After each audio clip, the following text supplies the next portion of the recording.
All right, let's talk about the Great Schism. You know, that time Christianity basically had a massive 1,000-year-long divorce. It's the reason you have Catholics and Orthodox, and it's way more complicated than just a simple disagreement. It's like a messy family split where everyone is fighting over the inheritance and the family name. Except the inheritance is who actually has the authority to lead, and the family name is the very nature of the Holy Spirit. So picture this, it's the year 1000 AD. Christianity is basically one big, slightly dysfunctional family, but they're split into two camps, the Latin-speaking West, centered in Rome, and the Greek-speaking East, centered in Constantinople. They were already different. The West was all about law, authority, and morality. Think of them as the strict, no-nonsense parents. The East was more philosophical, more mystical, more about the deep metaphysical stuff. They were the cool, artsy uncle. The first problem? Authority.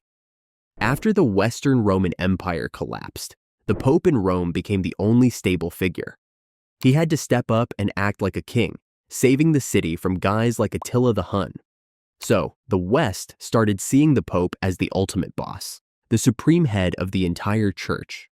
Meanwhile, the East still had a Byzantine emperor, and they saw the Pope as just the first among equals, like the captain of a team, not the owner of the league.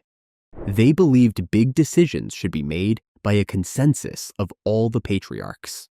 This is basically a fight over who gets the remote control for the whole church. The second problem, and this is the one that sounds like a total nerd fight, is the filioque clause. It's Latin for "and the Son."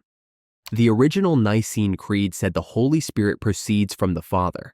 The West, led by the influence of St. Augustine, started adding "and the Son" to that line. The Holy Spirit proceeds from the Father and the Son. Now, the East went ballistic. They said, the Father is the sole source of the Trinity. You can't just sneak in a change to the creed without an ecumenical council. It was a theological issue, but it was also a massive power move. The West was basically saying, we can change the universal creed without consulting you, I guess. It was the ultimate subtweet, and that's where the clever part comes in. This whole schism is about who has the authority to explain complicated stuff. The West said the Pope. The East said a council. And honestly, it's still confusing today. If you're watching this, you're probably trying to figure out who's right, or at least what the heck they were fighting about. And I get it. When I first looked into the schism, I felt like my brain was literally melting. So, I'm here to oversimplify the stuff that took 1,000 years to mess up.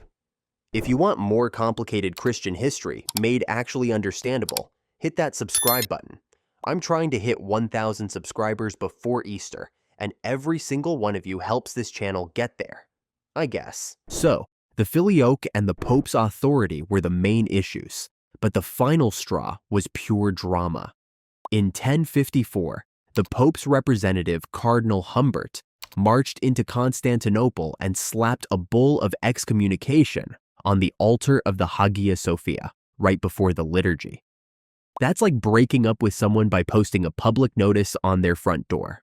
The Patriarch of Constantinople, Michael Cerularius, didn't like it at all and excommunicated the cardinal right back. And just like that, the church was officially split.